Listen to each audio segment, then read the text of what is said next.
নমস্কার বন্ধুরা, welcome back to my channel Puja kitchen with food. তো তোমরা সবাই কেমন আছো? আশা করছি সবাই ভালো আছো, আর আমিও খুব ভালো আছি।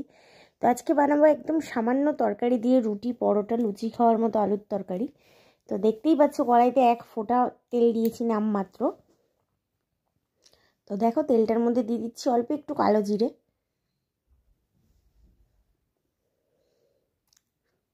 যারা কালো জিরে পছন্দ করো না তারা কিন্তু এই জায়গাটায় 5 ফোড়ন ব্যবহার করতে পারো। 5 ফোড়ন দিয়েও কিন্তু খুব ভালো লাগে। তো দিয়ে দিচ্ছি 2টো শুকনো লঙ্কা। তো কালো জিরে আর শুকনো লঙ্কাটা একটু ভেজে নেব। রুটি, লুচি, পরোটা তিনটের সাথেই এই আলুর তরকারিটা জাস্ট অসাধারণ লাগবে।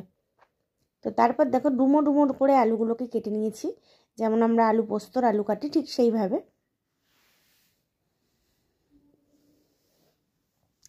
তো তারপরে দিয়ে দিচ্ছি দেখো 2টো টমেটো নিয়েছি আমি এখানে, ছোট ছোট সাইজের 2টো টমেটো কুচি, আর একটু বেশি করে কাঁচা লঙ্কা, যেহেতু আমি ঝাল বেশি খাই তার জন্য।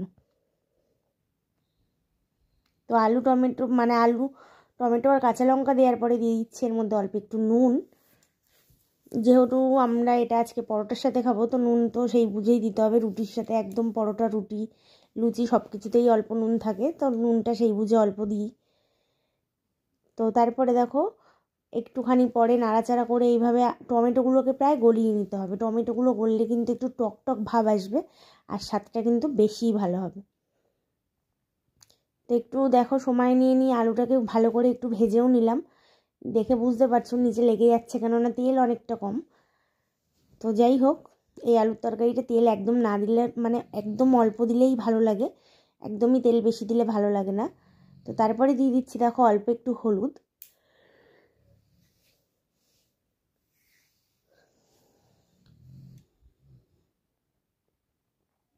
তো তারপরে দেখো হলুদটা দিয়ে আবার একটু নেড়ে চেড়ে মিশিয়ে নিচ্ছি।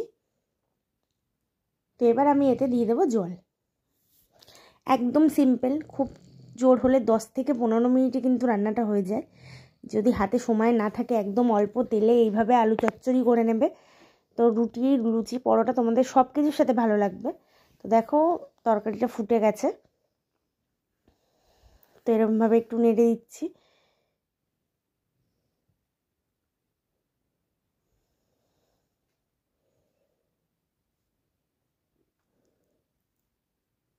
তো দেখো বন্ধুরা একদম শুকিয়ে গেছে। এবার কিন্তু আলুগুলো একটু ভেঙে ভেঙে দিয়ে আর একটু মিষ্টি দিয়ে এটাকে নামিয়ে নিতে হবে। তোমরা চাইলে ধনেপাতা দিতে পারো। তো তোমাদের যদি ভিডিওটি ভালো লেগে থাকে লাইক, শেয়ার, কমেন্ট করতে ভুলবে না। চ্যানেলটিকে সাবস্ক্রাইব করে দিও, পাশে থাকা বেল বাটনটি প্রেস করে দিও, যাতে আমি নতুন ভিডিও পোস্ট করলে নোটিফিকেশান তোমাদের কাছে পৌঁছে যায়। তো দেখো কথা বলতে বলতে মিষ্টিটাও দেওয়া হয়ে গেল। এবার আলুগুলো একটু ঘেটে ঘেটে দিয়ে, মানে তরকারিটা যাতে একটু গাঢ় গাঢ় ভাব আসে তার জন্য একটু আলুগুলো ভেঙে দেবো, তারপরে এটাকে নামিয়ে দেবো। তো অবশ্যই তোমরাও একবার ট্রাই করো, একদম খুব অল্প সময়। তোমরা ভিডিওটা দেখেই বুঝতে পারছো কতটা ছোট ভিডিও হয়েছে।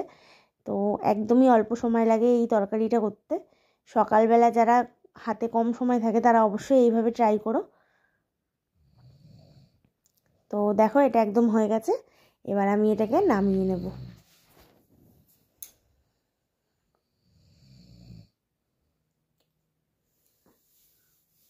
যারা একটু শুকনো শুকনো পছন্দ করো তারা অবশ্যই আর একটু শুকিয়ে নেবে, আর যারা একটু ঝোল ঝোল টাইপের পছন্দ করো তারা এরকমই রেখে দেবে।